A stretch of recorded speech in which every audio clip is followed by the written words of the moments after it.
Are you afraid of the dark? Maybe you were. Maybe you are. Maybe you should be. People have gathered together to share scary stories for as long as we've had words to tell them. There are tales of ghosts and goblins, witches, devils, vampires, and humans. Word of unspeakable perils and the monsters hidden right in front of us. Without the threat of real danger, we think of it as fun. And we gather, as many do, to spook each other, painting a picture with fear as the brush and our minds as the canvas. Separately, we're very different, but one thing draws us together: the dark. So we begin with the story of a girl kept in darkness. A girl who lived and died terribly. A girl named Sarah Bogan.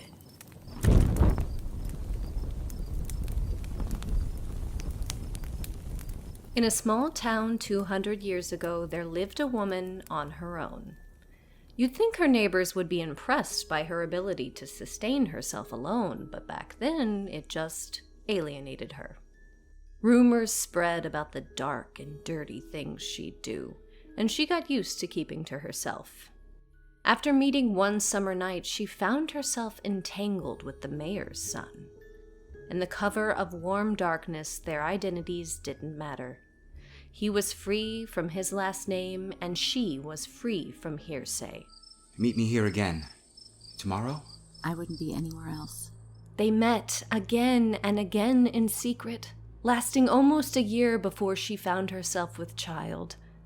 It didn't matter to her what others would think, nor did she consider the implications of sharing this news with her lover. She was overjoyed, and sure he'd be eager to provide his child with nothing but the best. Yet when she delivered the news, his face went cold. The light in his eyes vanished, and his forehead creased intensely. She repeated the news, thinking he may have misheard. Don't you see what a mistake you've made? She couldn't pull enough air in her lungs to say a word. My father would never accept you or your bastard child. What makes you think anyone else would? You've ruined everything. His attendants arrived to guide her away, and she didn't have the will to fight. In an instant, the man she loved became a stranger, and everything she held so dear had been ripped away from her. His eyes had said it all. She was no longer welcome here. With a heart shattered beyond repair, she collected her belongings and fled to the woods. There, she built a small shack with her own 2 hands, and by the time her daughter arrived, they had a suitable home. Despite the woman's best efforts, she saw her daughter as a nuisance, a reminder of the happy life she'd never live. As Sarah grew to walk and talk, her mother only resented her more.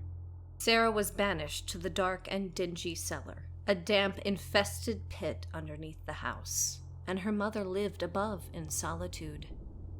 Sarah was given only the smallest bits of sustenance to keep her alive, and over the years, she grew up in darkness, waiting for the days to pass, waiting for her mother to have a change of heart, waiting for anything, any sort of change, any sort of kindness. Many nights her mother would run away into the woods to fetch food or other goods. As soon as Sarah saw her disappear into the trees through the basement grate, she would wail to the sky. She was desperate for her cries to reach someone, anyone who could save her from her daily pain. She'd cry until her voice and energy had completely run their course and would fall asleep by the time her mother returned home by the light of the moon. But one night, someone did hear Sarah's calls.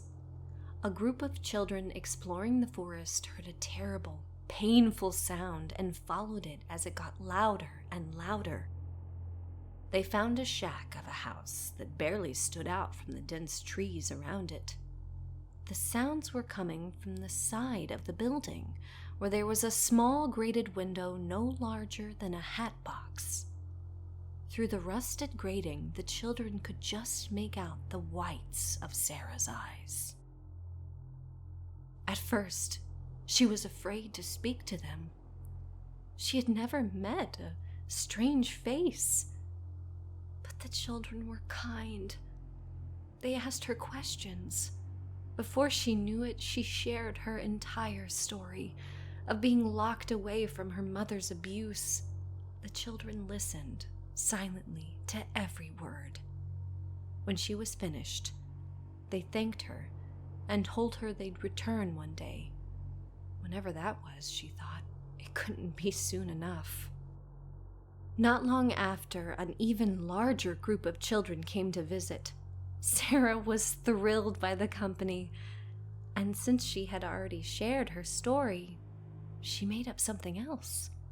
She pulled from her private hell of darkness and solitude, of crying out in vain, of never feeling love. The children devoured each and every word. As time passed, Sarah begged the children not to return so often. It was harder to keep them quiet, and they never knew when her mother could return. But the kids loved Sarah, and Sarah loved her audience. She'd remind them of the risk, and they'd distract her with fruits and candies before disappearing back into the trees, headed towards villages she'd never see herself. Then one night, Sarah's worst fear came true. Get away from there! Her mother shrieked, running towards the house, and the children gathered around the grate. They screamed and scattered, and Sarah knew to expect something dreadful as her mother descended the stairs. What did you tell them? What were you saying? It was nothing. I was telling them a story. You will never see those kids again.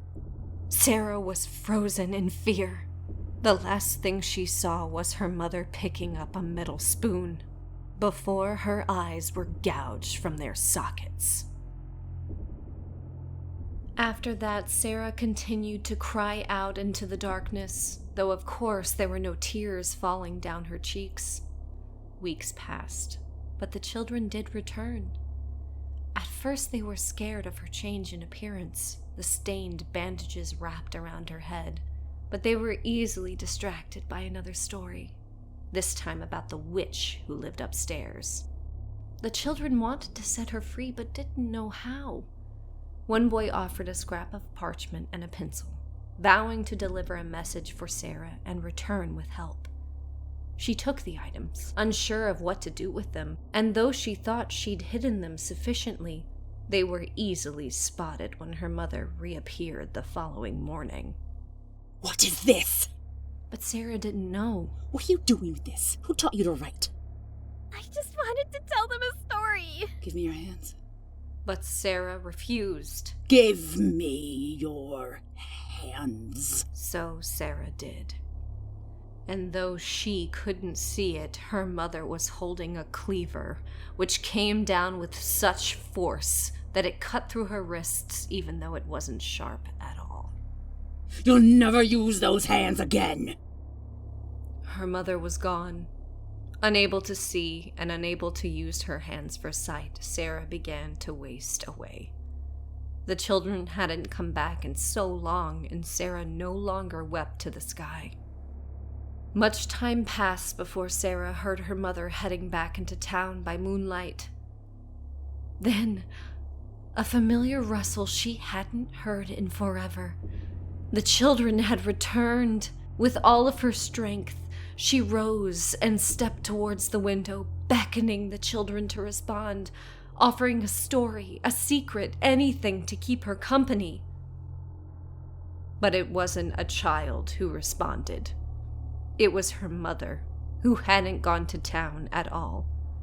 And it was her mother who came back into the house with a large pair of rusty scissors, and it was her mother who used those scissors to cut out Sarah's tongue. You will never tell your stories again. No one knows what happened next. Sarah, without her senses, likely withdrew into the darkness, and the children never returned until it was too late. Where the shack once stood was now a clearing burned into the middle of the woods. The same clearing where we sit tonight. Some say Sarah's mother finally had enough and decided to kill them both. Others think a brave child came back to put Sarah out of her misery. What we do know is that on the first anniversary of the fire, the children returned and built a campfire of their own. They told each other the stories that Sarah had shared, believing this to be the best way to honor her spirit. And thus, the tale of Sarah Boogeywoman was born.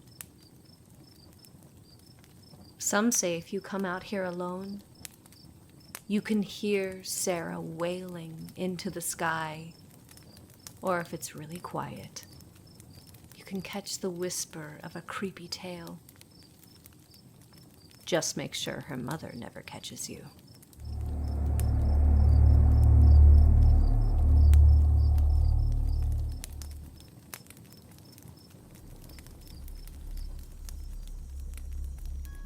The Boogeywoman, written by Bryan Renaud and Savanna Rae, told by Shannon Lee Weber, featuring Serafina Vecchio, Aaron Holland, and Shaina Summerville. Thank you for supporting independent artists. Please make a donation today at randomxnetwork.com.